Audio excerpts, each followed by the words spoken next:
കൃഷ്ണായ വാസുദേവായ ഹരയേ പരമാത്മനെ പ്രണതക്ലേശനാശായ ഗോവിന്ദായ നമോ നമഃ. രാമായ രാമഭദ്രായ രാമചന്ദ്രായ വേധസേ രഘുനാഥായ നാഥായ സീതായ പതയേ നമഃ. ശ്രീ സീതാ ലക്ഷ്മണ ഭരത ശത്രുഘ്ന ഹനുമൽ സമേത ശ്രീരാമചന്ദ്രസ്വാമിനേ നമഃ.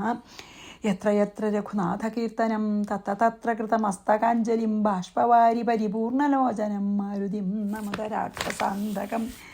നമ്മൾ ഈ അയോധ്യകാണ്ഡ 3-ാം സർഗം അവസാനിപ്പിച്ചിട്ടാണ് നമ്മൾ കഴിഞ്ഞ് നിർത്തിയത്. അപ്പോൾ അതിൽ എന്താ പറഞ്ഞു വെച്ചാൽ, അന്തര്യാമിയായിട്ട് എല്ലാവരുടെ ഹൃദയത്തിൽ ഇരിക്കുന്നവനും എങ്ങും നിറഞ്ഞ ഏകനും നമ്മുടെ മുഴുവൻ ബോധ ആ ചൈതന്യവും ആയിട്ടുള്ള ആ സച്ചിദാനന്ദ സ്വരൂപമായ വിഷ്ണുവിനെ, ഭഗവാനെ ആണ് ഭജിച്ചും കൊണ്ടിരിക്കണ കൗസല്യ മകൻ അരികത്ത് വന്നത് അറിഞ്ഞില്ല എന്നാണ് നമ്മൾ പറഞ്ഞു നിർത്തിയത്. ശ്രീരാമൻ കാട്ടിലേക്ക് പോവുകയാണെന്ന് പറയാൻ വേണ്ടി വന്നത് അറിഞ്ഞില്ല എന്നാണ്. അപ്പോൾ അതിന് മുമ്പ് ഇനി നമ്മൾ തുടങ്ങുന്നതിന് മുമ്പ് അതിൽ എഴുത്തച്ഛൻ്റെ ഒരു ഭാഗം, ആ പാവം ദശരഥൻ്റെ വാക്കുകൾ എത്ര നന്നായിട്ടാണ് എഴുത്തച്ഛൻ, അത്ഭുതാവാന്തൊക്കെയാണ് നമുക്ക് ഇത്രയും ഒരു ആസ്വദിക്കാൻ പറ്റുന്ന വരികൾ. അതൊന്ന് ഞാൻ കുറച്ച് ഭാഗം ഒന്ന് ചെല്ലാം. ഇതിപ്പോൾ ദശരഥൻ പറയുകയാണ് മകനോട്, ശ്രീരാമനോട്, സ്ത്രീചിതനായതീ കാമുകനായൊരു രാജാധമനാകുമെന്നെയും വൈകാതെ പാശേന ബന്ധിച്ചു രാജ്യം ഗ്രഹിക്ക നീ ദോഷം നിനക്കതീനേതൂ മകപ്പെടാ. എന്നെ കെട്ടി ജയിലിലിട്ടിട്ട് നീ രാജ്യം ഭരിച്ചോളാൻ പറയണം പാവം. അല്ലായെങ്കിൽ എന്നോട് അസത്യദോഷം പറ്റുമല്ലോ കുമാരാ ഗുണാംബുധേ രാഘവ. പൃഥ്വീപതീന്ദ്രൻ ദശരഥനും പുനരിത്തം പറഞ്ഞു കരഞ്ഞു തുടങ്ങിനാൻ. ഹാ രാമ ഹാ ജഗന്നാഥ ഹാ ഹാ രാമ ഹാ രാമ ഹാ ഹാ മമ പ്രാണവല്ലഭ. നിന്നെ പിരിഞ്ഞു പൊറുക്കുന്നതെങ്ങനെ, എന്നെ പിരിഞ്ഞു നീ ഘോര മഹാവനം തന്നിൽ ഗമിക്കുന്നതെങ്ങനെ നന്ദന എന്നിത്തരം പല ജാതി പറകയും കണ്ണുനീരോലോലവാർത്തു കരകയും നന്നായി മുറുകെ തഴുകിയും പിന്നെ ചുടേ ദീർഘമായി വീർക്കയും ഖിന്നനായൊരു പിതാവിനെ കണ്ടുടൻ തന്നുടെ കയ്യാൽ കുളിർത്ത ജലം കൊണ്ടു കണ്ണും മുഖവും തുടച്ചു രഘുത്തമൻ. ആശ്ലേഷ നീതി വാഗ്വൈഭവാദ്യങ്ങളാൽ ആശ്വസിപ്പിച്ചാൻ നയകോവിദൻ തഥാ. ഇനി ശ്രീരാമൻ പറയണം അച്ഛനോട്, എന്തിനൻ താതൻ വൃഥൈവ ദുഃഖിക്കുന്നതെന്തൊരു ദണ്ഡമിതിന്നു മഹീപതേ. സത്യത്തെ രക്ഷിച്ചു കൊള്ളുവാൻ ഞങ്ങൾക്കു ശക്തി പോരായികയു മില്ലിതു രണ്ടിനും. സോദരൻ നാടും ഭരിച്ചിരുന്നിടുക സാദരം ഞാനരണ്യത്തിലും വാഴുവൻ. ഓർക്കിലി രാജ്യഭാരം വഹിക്കുന്നതിൽ സൗഖ്യമേറും വനത്തിങ്കൽ വാണിടുവാൻ. വനത്തിൽ വാഴുന്നതാണ് അധികം രസം, ഉത്തരവാദിത്തമില്ലല്ലോ. ഏതുമേ ദണ്ഡമില്ലാത കർമ്മം മമ മാതാവെനിക്കു വിധിച്ചതു നന്നല്ലോ. മാതാവു കൗസല്യ തന്നെയും വന്ദിച്ചു മൈഥിലിയോടും പറഞ്ഞിനി വൈകാതെ പോവതിനായി വരുന്നേനെന്ന് അരുൾ ചെയ്തു. ദേവനും മാതൃഗേഹം പുക്കതു നേരം. നമ്മുടെ അടുത്ത് എത്തി, നമ്മളവിടെയാണല്ലോ നിർത്തിയത്. അപ്പം കണ്ടില്ല എന്ന് പറയുകയാണേ. ധാർമ്മികയാകിയ മാതാ സസമ്മതം ബ്രാഹ്മണരെ കൊണ്ടു ഹോമപൂജാദികൾ പുത്രാഭ്യുദയത്തിനായിക്കൊണ്ടു ചെയ്യിച്ചു. വിത്തമതീവദാനങ്ങൾ ചെയ്താതരാൽ ഭക്തി കൈക്കൊണ്ടു ഭഗവത്പദാംബുജം ചിത്തത്തിൽ നന്നായുറപ്പിച്ചിളകാതെ നന്നായി സമാധി ഉറച്ചിരിക്കുന്നേരം ചെന്നൊരു പുത്രനെയും കണ്ടതില്ലല്ലോ. സമാധിയിലുള്ള കൗസല്യ മകൻ അടുത്ത് വന്നത് കണ്ടില്ല എന്ന് പറഞ്ഞാണ് നമ്മൾ മറ്റേ വ്യാസ രാമായണം നിർത്തിയത്. ഇനി നമുക്ക് അയോധ്യാകാന്ഡം 4-ാം സർഗത്തിലേക്ക് കടക്കാം. ശ്രീരാമചന്ദ്രസ്വാമിനേ നമ. അയോധ്യാകാന്ഡം 4-ാം സർഗം. എന്താ അല്ലേ ഭംഗിയല്ലേ. പിന്നെ എഴുത്തച്ഛൻ്റെ നമുക്ക് എത്ര ആസ്വദിച്ചാലും മതിയാവില്ല. അത് പറയുമ്പോഴാണ് നാളെ ഞാനിപ്പോൾ അത് കുറച്ച് മുമ്പ് ഞാൻ ചെയ്യും റെക്കോർഡിങ്. അപ്പം നാളെ കർക്കിടകം 1-ാം തീയതി അയോധ്യാകാന്ഡം 4-ാം സർഗം. ശ്രീ മഹാദേവ ഉവാച. ആദ്യം ശിവൻ ശ്രീപാർവതിയോട് പറയണത് പോലെയാണ്. തഥ സുമിത്ര ദൃഷ്ട്വൈനം രാമം രാജ്ഞിം സസംഭ്രമ കൗസല്യം ബോധയാമാസ രാമോയം സമുപസ്ഥിത. തഥ സുമിത്രാഹ അനന്തരം സുമിത്ര ഏനം രാമൻ ദൃഷ്ട. സുമിത്ര കണ്ടു. കൗസല്യ സമാധിയിലിരിക്കുകയാണ്, ഭഗവാനെ ആരാധിച്ചിരിക്കുകയല്ലേ, അപ്പോൾ കണ്ടില്ലല്ലോ. അപ്പോൾ സുമിത്ര ഈ രാമനെ കണ്ടു. അതാണ് രാമൻ ദൃഷ്ട. സസംഭ്രമ, വളരെ സംഭ്രമത്തോടു കൂടി അല്ലെങ്കിൽ ആദരവോടുകൂടി അയം രാമ സമുപസ്ഥിത ഇതി, ഇതാ രാമൻ ഇതാ വന്നു നിൽക്കണു എന്ന് രാജ്ഞിയും കൗസല്യം ബോധയാമാസ, രാജ്ഞിയോടെ ബോധിപ്പിച്ചു. അതായത് കൗസല്യ ശ്രീരാമൻ വന്നത് അറിഞ്ഞില്ല എന്ന് സുമിത്രയ്ക്ക് മനസ്സിലായപ്പോൾ സുമിത്ര അടുത്ത് ചെന്നിട്ട് കൗസല്യോട് പറഞ്ഞു, ഇതാ രാമൻ അടുത്ത് വന്ന് നിൽക്കുന്നുണ്ട് എന്ന് പറഞ്ഞു. നമുക്കിതൊക്കെ ശരിക്കും കണ്ണിൽ കാണാം അല്ലേ, നമ്മുടെ കണ്ണിൽ ശരിക്കും എന്താ ഒരു ഇത്. അതായത്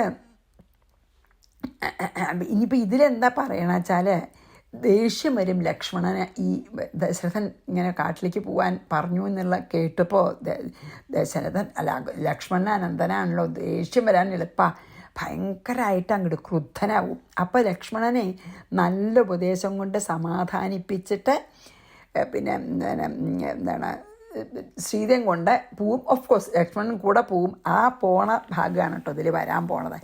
എന്തായാലും ഇപ്പോൾ ഇതിലിപ്പോൾ ഈ ഒരു ശ്ലോകത്തിൽ പറഞ്ഞ സുമിത്ര മകൻ വന്ന വിവരം കൗസല്യെ അറിയിച്ചു.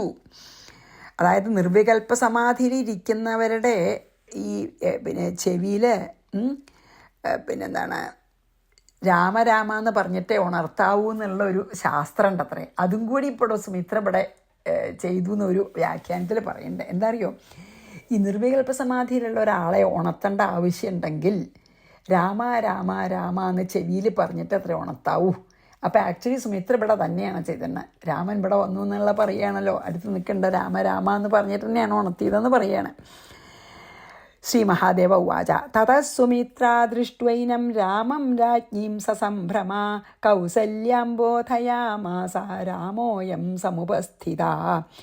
ശ്രുത്വൈവ രാമനാമേഷ ബഹിർദൃഷ്ടി പ്രവാഹിത രാമം ദൃഷ്ട്വാ വിശാലാക്ഷമാലിംഗ്യാംഗേ ന്യവേശയത്.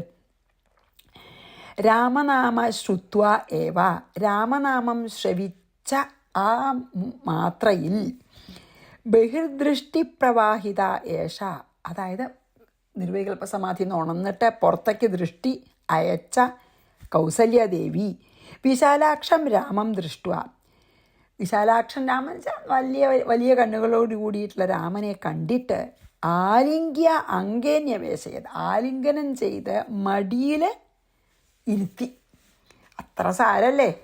അപ്പോൾ സുമിത്ര ഇങ്ങനെ രാമൻ വന്നിട്ടുണ്ടെന്ന് പറഞ്ഞപ്പോൾ നിർവികൽപ്പ സമാധിയിൽ നിന്ന് ഉണർന്നിട്ട് അല്ലെങ്കിൽ സമാധിയിൽ നിന്ന് ഉണർന്നിട്ട് രാമൻ അടുത്ത് നിൽക്കുന്ന രാമനെ നോക്കി കണ്ടിട്ട് വേഗം പോയി കെട്ടിപ്പിടിച്ച് മടിയിൽ ഇരുത്തി.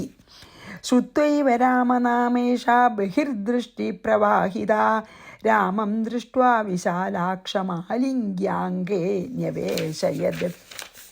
ഇനി 3. മൂർധന്യവഘ്രായ പസ്പർശ ഗാത്രം നീലോൽപലച്ഛവി ഭൂംക്ഷ്വ പുത്രേതി ച പ്രാഹ മൃഷ്ടമന്നം ക്ഷുധാർദിതഃ. മൂർധ്നി അവഘ്രായ, അതായത് തല വാസനിച്ചിട്ട്. അങ്ങനെ നമ്മൾ സാരാകുമ്പോൾ നമ്മുടെ ഇതിൽ ഉമ്മ വയ്ക്കലൊക്കെ വളരെ കുറവാണ്. അപ്പോൾ സാധാരണ അത്ര സാരം തോന്നിയാൽ നമ്മൾ തലയിലൊന്ന് വാസനിക്കും. അത് ഉമ്മ വയ്ക്കണേനേക്കാളും ഇതായിട്ടാണ് നമ്മൾ പറയുക. അപ്പോൾ അങ്ങനെ തലയൊന്നും വാസനിച്ചിട്ട് നീലോൽപല ഛവി ഗാത്രം പസ്പർശ, അതായത് നീലത്താമര പോലുള്ള നിറമുള്ള ആ പിന്നെ ശരീരം ഒന്ന് സ്പർശിച്ചു. പുത്ര മൃഷ്ടം അന്നം ഭോങ്ക്ഷ്വ, ഹേ മൃഷ്ടാന്നം കഴിച്ചോളൂ മകനെ, നീ മൃഷ്ടാന്നം കഴിക്കൂ.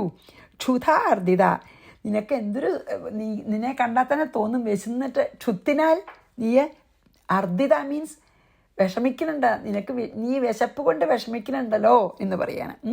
അതായത് മൂർധാവിൽ ഒന്ന് വാസനിക്ക് ചുംബിക്ക് എന്താ വെച്ചാൽ പറയാം. എന്നിട്ട് നീലത്താമര പോലെ നിറമുള്ള ആ ശ്രീരാമൻ്റെ ശരീരത്തിനെ നല്ലോണം തലോടിയിട്ട് സ്പർശിച്ചു പറഞ്ഞവിടെ നല്ലോണം തലോടിയിട്ട് പറഞ്ഞു, മകനെ മൃഷ്ടാന്നം ഭുജിച്ചോളൂ, കണ്ടാൽ വിശപ്പുണ്ടെന്ന് തോന്നുന്നുണ്ടല്ലോ എന്ന് പറഞ്ഞു. ഒരമ്മയ്ക്ക് എപ്പോഴും അങ്ങനെയാണല്ലോ, കുട്ടികൾക്ക് വിശക്കാൻ പാടില്ല എന്ന് ഏറ്റവും വിചാരിക്കുന്നത് അമ്മമാരാണല്ലോ. മൂർധന്യവഘ്രായ പസ്പർശ ഗാത്രം നീലോൽപലച്ഛവി ഭൂമുക്ഷപുത്രേതി ച പ്രാഹ മൃഷ്ടമന്നം ക്ഷുധാർദിത. 4 രാമപ്രാഹനമേ മാതർഭോജനാവസര കൃത ദണ്ഡകാഗമനേ ശീഘ്രം മമ കാലോദ്യനിശ്ചിത. രാമ പ്രാഹ, അപ്പം രാമൻ പറഞ്ഞു, മാതഃ അമ്മേ ഭോജനാവസര എന്നാ കൃത, അമ്മേ എനിക്ക് ഉണ്ണാൻ സമയമില്ലയെന്ന്. ഭോജനത്തിന് അവസരം ഇല്ല, എനിക്കത് അർഹതയില്ല, അപ്പോൾ ഉണ്ണാൻ സമയം എനിക്കില്ല. ഭോജനാവസരം ഇല്ല എന്നാ കൃത, എനിക്കില്ല, കൽപ്പിക്കപ്പെട്ടിട്ടില്ല. ശീഘ്രം ദണ്ഡകാഗമനെ മമ കാലഹ അദ്യ നിശ്ചിത, എനിക്ക് ദണ്ഡകവനത്തിലേക്ക് പോവാനുള്ള സമയം നിശ്ചയിക്കപ്പെട്ടിരിക്കുന്നു. നിശ്ചിത എന്ന് പറഞ്ഞു, കണ്ടോ അമ്മേ, എനിക്ക് ഉണ്ണാനൊന്നും സമയമില്ല, എനിക്ക് ദണ്ഡകവനത്തിൽ പോവാനുള്ള സമയം നിശ്ചയിക്കപ്പെട്ടിരിക്കുന്നു എന്ന്. അതായത് എനിക്കത് ഒരാൾ പറഞ്ഞിട്ടാണല്ലോ, അച്ഛൻ്റെ ഒരു കൽപ്പനയാണല്ലോ, അതാണ് പറഞ്ഞത്. അമ്മ എനിക്ക് ഭുജിക്കാൻ സമയമില്ല എന്ന് അച്ഛൻ കൽപ്പിച്ചിട്ടുണ്ട്, ഇപ്പോൾ വേഗം ഞാൻ ദണ്ഡകവനത്തിലേക്ക് പോകണം എന്നാണ് അച്ഛൻ്റെ കൽപ്പന എന്ന് പറഞ്ഞു. രാമപ്രാഹനമേ മാതർഭോജനാവസര കൃത ദണ്ഡകാഗമനേ ശീഘ്രം മമ കാലോദ്യ നിശ്ചയിക്കപ്പെട്ടിരിക്കുന്നു. ആരാൽ? അച്ഛനാൽ. അതാണ് കൈകേയീ വരദാനേന സത്യസന്ധ പിതാ മമ ഭരതായ ദദൗ രാജ്യം മമാപ്യാരണ്യമുത്തമം. അപ്പം സത്യം പറയാണ് എന്താ ഉണ്ടായതെന്ന്, എന്തുകൊണ്ടാണ് വനത്തിലേക്ക് പോകണമെന്ന് തുറന്ന് പറയാണ് ശ്രീരാമനെ. സത്യസന്ധ മമ പിത, എൻ്റെ വളരെ സത്യസന്ധനായിട്ടുള്ള എൻ്റെ അച്ഛൻ കൈകേയി വരദാനേന, കൈകേയിക്ക് വരം കൊടുത്തത് കൊണ്ട്, കൈകേയി അമ്മയ്ക്ക് വരം കൊടുത്തത് കൊണ്ട് ഭരതായ രാജ്യം ദദൗ, അപ്പോൾ ആദ്യത്തെ വരം ഭരതന് രാജ്യം കൊടുക്കണം എന്നാണ്. ദാനം ചെയ്തു ഞാൻ ഓൾറെഡി ആവാമെന്ന് പറഞ്ഞു അച്ഛനോട്. ഭരതന് രാജ്യം കൊടുക്കണം പറഞ്ഞു, ആദ്യത്തെ വരം അത് ഞാൻ നൽകി. മമ ഉത്തമം അരണ്യം അഭി, എനിക്ക് ഏറ്റവും ഉത്കൃഷ്ടമായിട്ടുള്ളത് കാടുമാണ്. ആ 2 വരാണ് കൈകേയി ചോദിച്ചത്. ഭരതനെ രാജാവാക്കണം, രാമനെ കാട്ടിലേക്ക് അയക്കണം. ആ 2 വരവും അച്ഛൻ കൊടുത്തില്ല, പക്ഷേ അച്ഛന് കൊടുക്കേണ്ടി വന്നു. അച്ഛൻ പ്രതിജ്ഞ ചെയ്തതാണ് 2 വരം. അതുകൊണ്ട് സത്യസന്ധനായ അച്ഛൻ്റെ, ഇത്ര സത്യസന്ധനായ അച്ഛൻ്റെ വാക്കിന് ഒരു വിഘ്നം വരാൻ പാടില്ല. അതുകൊണ്ട് എനിക്ക് ഭരതന് രാജ്യവും എനിക്ക് കാടും ലഭിച്ചു. കൈകേയീ വരദാനേന സത്യസന്ധ പിതാ മമ ഭരതായ ദദൗ രാജ്യം മമാപ്യാരണ്യമുത്തമം. അത് സാരില്ല, എനിക്ക് കാട് വളരെ ഉത്തമമാണ്, എനിക്കതിൽ ഒരു വിഷമവും ഇല്ല എന്ന് കാണിക്കാനാണ് ആരണ്യം ഉത്തമം എന്ന് പറഞ്ഞത്. 14 സമാസ്തത്ര ഹ്യൂഷിത്വാ മുനിവേഷധൃക് ആഗമിഷ്യേ പുനഃശീഘ്രം ന ചിന്താം കർത്തുമർഹസി. തത്ര 14 സമാഹ, അതായത് തത്ര 14 സമാഹ മുനിവേഷധൃക് ഉഷിത്വ, അവിടെ 14 കൊല്ലം മുനിയുടെ വേഷം ധരിച്ച് അവിടെ വസിക്കണം. അതായത് കാട്ടിൽ മുനിമാരെങ്ങനെയാണ് അതുപോലെ എനിക്ക് അവിടെ ജീവിക്കണം. അപ്പം മുനിവേഷം, അതായത് വൽക്കലവും ഒക്കെ ധരിച്ചിട്ട് എനിക്ക് മുനിമാരുടെ വേഷത്തിൽ അവിടെ കാട്ടിൽ 14 കൊല്ലം ജീവിക്കണം. പുനഃശീഘ്രം ആഗമിഷ്യ, അത് കഴിഞ്ഞ് ഞാൻ വേഗം വരാം. ചിന്താം കർത്തും ന അർഹസി, ഒന്നുകൊണ്ടും ചിന്തിക്കണ്ട. ഞാൻ പോണേന് അമ്മ യാതൊരു തരത്തിലുള്ള എന്തിനാ പോണം അങ്ങനത്തെ ഒരു ചിന്തയും വേണ്ട, ഒരു ചിന്തയും എന്നെപ്പറ്റി വേണ്ട. അമ്മ എന്നെപ്പറ്റി വിചാരപ്പെടാതിരിക്കണം എന്ന് പറയുകയാണ്. എന്തറിയോ, കാട്ടിൽ ജടയും മരവുരിയും ഒക്കെ ധരിച്ച് മുനിവേഷത്തോടു കൂടി 14 സംവത്സരം എനിക്ക് വസിക്കണം. അതാണ് കൈകേയിയമ്മ വരിച്ച ഒരു വരം, അത് വസിച്ചതിന് ശേഷം ഞാൻ വേഗം വരാം, തിരിച്ചു വരാം. അമ്മ എന്നെക്കുറിച്ച് ഒന്നുകൊണ്ടും വിചാരപ്പെടണ്ട. അതാണ് 6 പറഞ്ഞ്. ചതുർദശ സമാസ്തത്ര ഹ്യൂഷിത്വാ മുനിവേഷധൃക് ആഗമിഷ്യേ പുനഃശീഘ്രം ന ചിന്താം കർത്തുമർഹസി. നീ ഒന്നുകൊണ്ട് വിചാരപ്പെടേണ്ട ആവശ്യമില്ല. തച്ഛ്രുത്വാ സഹസോദ്വിഗ്ന മൂർച്ഛിതാ പുനരുത്ഥിത ആഹരാമം സുദുഃഖാർത്ത ദുഃഖസാഗര സംപ്ലുത. പാവം. തച്ഛ്രുത്വാ സഹസ ഉദ്വിഗ്ന, അത് കേട്ട് പെട്ടെന്ന് ഉദ്വിഗ്നമാനസ്, അതായത് ഹൃദയം പൊട്ടിയവളും, മൂർച്ഛിത്വ, അങ്ങനെ ബോധം കെട്ട് വീണു. എന്താ ഈ കേൾക്കണത്? പുനഃ ഉത്ഥിത, എന്നിട്ട് പിന്നെ ഒന്ന് ബോധം കെട്ട് വീണ് പിന്നെ നീട്ടു. സുദുഃഖാർത്ത, അസഹ്യമായിട്ടുള്ള ദുഃഖം കൊണ്ട് വലഞ്ഞവളും, ദുഃഖസാഗര സംപ്ലുത, ദുഃഖസമുദ്രത്തിൽ നീന്തുന്നവളും അല്ലെങ്കിൽ മുങ്ങിയവളുമായ മുങ്ങിക്കൊണ്ട് രാമ രാമനോട് പറഞ്ഞു. അതങ്ങട്ട് കേട്ടപ്പോൾ ഒരു ഇടി വെട്ടിയ പോലെ അങ്ങോട്ട് വല്ലാത്ത ഹൃദയം അങ്ങോട്ട് പൊട്ടണ പോലെ തോന്നി. ഒന്ന് ബോധം കെട്ട് വീണു. അത് കഴിഞ്ഞ് ബോധം തെളിഞ്ഞ് ദുഃഖം കൊണ്ട് വലഞ്ഞ് അല്ലെങ്കിൽ ദുഃഖസമുദ്രത്തിൽ മുങ്ങിക്കൊണ്ട് രാമനോട് ഇപ്രകാരം പറഞ്ഞു. അതായത് ദുഃഖസമുദ്രത്തിൽ തന്നെ മുങ്ങിയിട്ടാണ് പറയണതേ.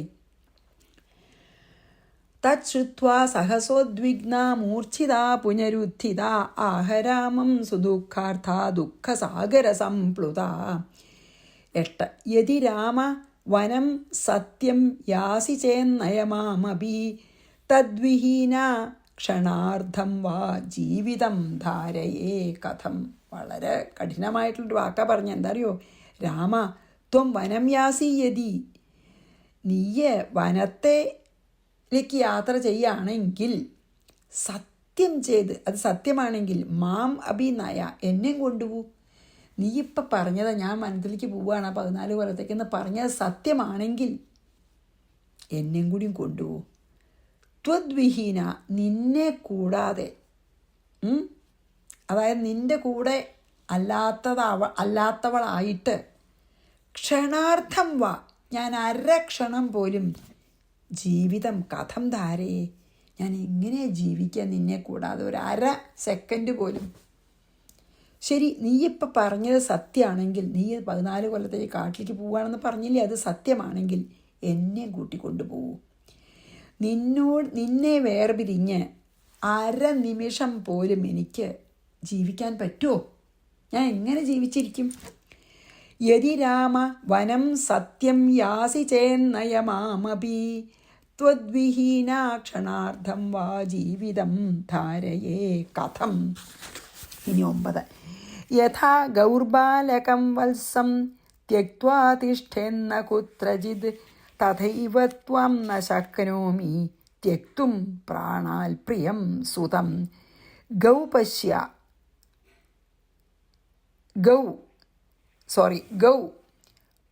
പറഞ്ഞാൽ പശുവാണല്ലോ. ബാലകം വത്സം ത്യക്ത്വ, ചെറിയ കുട്ടിയെ ഉപേക്ഷിച്ചിട്ട്, യഥാന തിഷ്ഠേത്, ഒരിക്കലും പ്രസവിച്ച ഉടനെ ഒരു പശു ചെറിയ കുട്ടിയെ അവിടെ തന്നെ ആക്കിയിട്ട് ഒരിക്കലും അവനെ അവിടെ കളഞ്ഞിട്ട് ഒരിക്കലും പോവാത്ത പോലെയോ, തഥായേവ, അപ്രകാരം തന്നെ, പ്രാണാൽ പ്രിയം സുതം ത്വാം ത്യക്തും, പ്രാണനേക്കാളും എനിക്ക് പ്രിയമായിട്ടുള്ള നിന്നെ ഉപേക്ഷിച്ചിട്ട് അല്ലെങ്കിൽ ത്യജിച്ചിട്ട്, ന ശക്നോതി, എനിക്കിരിക്കാൻ സാധ്യമല്ല. പശു അതിൻ്റെ കുട്ടിയെ ഉപേക്ഷിച്ചിട്ട് ഇരിക്കാൻ ഭയങ്കര വിഷമാണ് അവർക്ക്. അതുപോലെ തന്നെയാണ് എനിക്കും എൻ്റെ പ്രാണനേക്കാളും സ്നേഹമുള്ള നിന്നെ വിട്ട് പിരിഞ്ഞിരിക്കാൻ എനിക്കും സാധിക്കില്ല. ഇത് ഉറപ്പിച്ച് പറയാണ് ആദ്യം പിന്നെ കൗസല്യ. പക്ഷെ കൗസല്യ നല്ലോണം അടങ്ങും കുറച്ച് കഴിഞ്ഞാൽ. യഥാ ഗൗർബാലകം വത്സം ത്യക്ത്വാ തിഷ്ഠേന്ന കുത്രചിത് തഥൈവ ത്വാം ന ശക്നോമി ത്യക്തും പ്രാണാൽ പ്രിയം സുതം. 10 ഭരതായ പ്രസന്നശ്ചേദ് രാജ്യം രാജാ പ്രയച്ഛതു കിമർത്ഥം വനവാസായ ത്വമാജ്ഞാപയതി പ്രിയം. പ്രസന്നഃ ചേത് രാജ, പ്രസന്നനാണെങ്കിൽ, അതായത് സന്തോഷമാണെങ്കിൽ രാജാവ് ഭരതായ രാജ്യം പ്രയച്ഛതു, ഭരതന് രാജ്യം കൊടുത്തോട്ടെ. ഇനി രാജാവിന് ഭരതന് രാജ്യം കൊടുക്കുന്നതാണ് സന്തോഷമെങ്കിൽ, അതാണ് പ്രസന്നനാണെങ്കിൽ എന്ന് പറഞ്ഞത്. ഭരതായ രാജ്യം പ്രയച്ഛതു, ശരി, രാജ്യം ഭരതന് കൊടുക്കുന്നതാണ് അച്ഛന് സന്തോഷം എങ്കിൽ അങ്ങനെ ചെയ്യട്ടെ. പ്രിയം ത്വാം, ഇത്രയും സ്നേഹമുള്ള നിന്നെ വനവാസത്തിനായിക്കൊണ്ട് കിമർത്ഥമാജ്ഞാപയത്, എന്തിനാ നിന്നെ വനത്തിലേക്ക് അയച്ചത്? ഭരതനെ രാജാവാക്കിയാലാണ് അച്ഛന് സന്തോഷം വെച്ചാൽ ഭരതനെ രാജാവാക്കിക്കോട്ടെ. എന്തിനാണ് പ്രാണപ്രിയനായ നിന്നെ കാട്ടിലേക്ക് അയക്കേണ്ടത്? അതെനിക്ക് മനസ്സിലാവണില്ല എന്ന് പറയാണ്. അതിൻ്റെ ആവശ്യം എന്താ? നിന്നെ കാട്ടിൽ വസിക്കാൻ കൽപ്പിച്ചതിൻ്റെ ആവശ്യം എനിക്ക്, അതാ ആജ്ഞാപിച്ചതിൻ്റെ ഒരു അർത്ഥം എനിക്ക് മനസ്സിലാവണില്ലല്ലോ. ഭരതായ പ്രസന്നശ്ചേദ് രാജ്യം രാജാ പ്രയച്ഛതു കിമർത്ഥം വനവാസായ ത്വമാജ്ഞാപയതി പ്രിയം. 11. കൈകേയ്യാവരദോ രാജാ സർവസ്വം വാ പ്രയച്ഛതു ത്വയാ കിമപരാധം ഹി കൈകേയ്യാ വാ നൃപസ്യ വാ. കൈകേയ്യാഹ വരദഃ രാജ, കൈകേയിക്ക് വരം കൊടുത്ത രാജാവ് സർവസ്വം വാ, സർവത്തെയും പ്രയച്ഛതു കൊടുക്കട്ടെ, എന്ത് വേണമെങ്കിൽ കൊടുക്കട്ടെ. കൈകേയ്യാ വാ നൃപസ്യ വാ, കൈകേയിക്കോ രാജാവിനോ ത്വയാ കിം അപരാധം, നീ എന്ത് തെറ്റ് ചെയ്തു? കൈകേയിക്ക് ഇഷ്ടമുള്ള വരം മുഴുവൻ കൊടുത്തോട്ടെ, നിന്നെ കാട്ടിലേക്ക് അയക്കാനെന്ന് പറയാൻ നീ എന്ത് തെറ്റാണ് കൈകേയി അമ്മയ്ക്ക് ചെയ്തത്? കൈകേയിക്ക് രാജാവ് വരം കൊടുത്തു വെച്ചാൽ ഈ രാജ്യം മുഴുവനും കൊടുത്തോട്ടെ, സർവസ്വവും കൊടുത്തോട്ടെ. അതിന് ആർക്കാ വിരോധമുള്ളത്? രാജാവിനോ കൈകേയിക്കോ നീ എന്ത് പിഴച്ചു?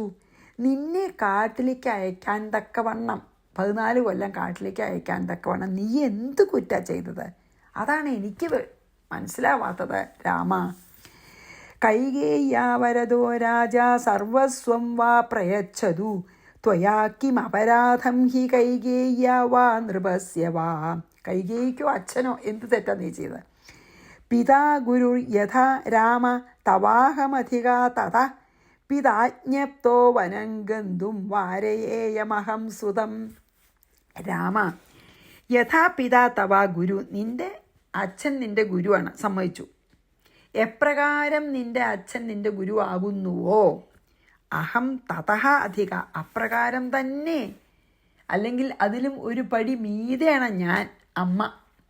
അമ്മയല്ലേ, പ്രസവിച്ച അമ്മയല്ലേ, അച്ഛനെ നീ ഗുരുവായി കാണുന്നുണ്ടെങ്കിൽ ഞാൻ അതിനൊരു പടി മീതെയാണ്. വനം ഗന്തും പിത്ര ആജ്ഞപ്ത, വനത്തിലേക്ക് പോവാൻ അച്ഛൻ ആജ്ഞാപിച്ചു എങ്കിൽ അഹം സുതം വാരയേയം, ഞാൻ പുത്രനെ അതിന് സമ്മതിക്കാതിരിക്കും, അതിനെനിക്കും സ്വാതന്ത്ര്യം ഉണ്ടാകും. എന്താ അറിയോ? ഹേ രാമ, അച്ഛൻ നിൻ്റെ ഗുരു എന്നെ സമ്മതിച്ചു, എന്നാൽ അമ്മയായിട്ടുള്ള ഞാൻ അതിനേക്കാൾ മീതുള്ള ഗുരുവാണ്. എന്താ വെച്ചാൽ അങ്ങനെ ഒരു ഒരു ഒരു ഒരു ഒരു എന്താണ് ശാസ്ത്രമുണ്ട്. പിതുർദശഗുണം മാതാ ഗൗരവേണാതിരിച്ചതേ, അച്ഛനേക്കാൾ 10 ഇരട്ടി ഗൗരവം അമ്മയ്ക്കുണ്ട് എന്നാണ് സ്മൃതികളിൽ പറയണമെന്ന്. അതെന്നുവെച്ചാൽ അച്ഛൻ ഗുരുവാണെന്ന് വെച്ചാൽ ഞാൻ 10 ഇരട്ടി ശക്തിയുള്ള ഗുരുവാണെന്നാണ് അമ്മ പറയണത്. അതായത് പിതൃദശഗുണം, പിതാവിനേക്കാൾ 10, മാതാ ഗൗരവേണാതിരിച്ചതേ എന്ന് ഒരു സ്മൃതി ഉണ്ടെന്ന് പറയുകയാണേ. അത് വ്യാഖ്യാനത്തിൽ പറഞ്ഞതാട്ടോ. അതാണല്ലോ സ്മൃതി പറയണത്. അതുകൊണ്ട് വെച്ചാൽ ആ സ്മൃതി അറിയുന്നത് കൊണ്ടാണ് കൗസല്യ പറഞ്ഞത് അച്ഛൻ നിൻ്റെ ഗുരു സമ്മതിച്ചു, ഞാൻ എന്നാൽ അതിനേക്കാൾ 10 ഇരട്ടി ശക്തിയുള്ള ഗുരുവാണ്, അല്ലെങ്കിൽ 10 ഇരട്ടി ഗുരുവായിട്ട് എന്നെ സങ്കല്പിക്കേണ്ടതാണ്. അച്ഛൻ കാട്ടിലേക്ക് പോവാൻ നിന്നോട് പറഞ്ഞിട്ടുണ്ടെങ്കിൽ പോവാൻ പാടില്ല എന്ന് ഞാൻ നിന്നോട് പറയുന്നു. നിൻ്റെ ഗുരുവായിട്ടുള്ള അച്ഛൻ നീ കാട്ടിലേക്ക് പോകണമെന്ന് പറഞ്ഞില്ലേ, നോക്കെ അതിനേക്കാൾ നല്ല ഗുരുവായിട്ടുള്ള ഞാൻ നിന്നോട് പോവരുതെന്നും പറയണമെന്ന്. അതിനെനിക്ക് സ്മൃതിപ്രകാരം തന്നെ, ശാസ്ത്രപ്രകാരം തന്നെ എനിക്കത് പറയാനുള്ള അർഹത ഉണ്ട്, അല്ലെങ്കിൽ സ്വാതന്ത്ര്യമുണ്ട്, അല്ലെങ്കിൽ അധികാരമുണ്ട്. അച്ഛനേക്കാൾ വലിയ ഗുരുവാണ് അമ്മ. അപ്പം അച്ഛൻ നിന്നോട് കാട്ടിലേക്ക് പോകാൻ പറഞ്ഞിട്ടുണ്ടെങ്കിൽ അതിനേക്കാൾ വലിയ ഗുരുവായിട്ടുള്ള അമ്മ പറയണു നീ കാട്ടിലേക്ക് പോവരുത് എന്ന് പറഞ്ഞു. അത് പറഞ്ഞ് നമുക്ക് ഇന്നത്തെ ഇവിടെ നിർത്താം. പിതാ ഗുരുർ യഥാ രാമ തവാഹമധികാ തഥ പിത്രാജ്ഞപ്തോ വനം ഗന്തും വാരയേയമഹം സുതം. ഞാൻ എന്നാൽ പോകാൻ പാടില്ല എന്ന് പറയണമെന്ന്. വളരെ ശരിയല്ലേ? അച്ഛനെ ഇനിയിപ്പോൾ ഒപ്പമുള്ള ഗുരുവാണെങ്കിലും അച്ഛനേക്കാളും 10 ഇരട്ടി വലിയ ഗുരു എന്ന് കണക്കാക്കിയില്ലെങ്കിൽ പോലും അച്ഛനും അമ്മയും ഒരുപോലെ ഗുരുക്കളാണല്ലോ. അപ്പോൾ അച്ഛൻ കോയട്ടിലേക്ക് പോകാൻ പറഞ്ഞു എന്ന് പറഞ്ഞാൽ അമ്മയ്ക്കും പോകാൻ പാടില്ല എന്ന് പറയാനുള്ള പൂർണ്ണ അധികാരമുണ്ട്. അതാണിപ്പോൾ കൗസല്യ പറഞ്ഞത്. അപ്പോൾ നമുക്ക് ഇന്നത്തെ ഇവിടെ നിർത്താം. ശ്രീകൃഷ്ണാർപ്പണമസ്തു. സർവത്ര ഗോവിന്ദനാമ സങ്കീർത്തനം. ഗോവിന്ദ ഗോവിന്ദ. ഗുരുവായൂരപ്പ ശരണം. ശ്രീ സീതാലക്ഷ്മണ ഭരസത്വജ്ഞ ഹനുമൽ സമേത ശ്രീരാമചന്ദ്രസ്വാമിനേ നമഃ.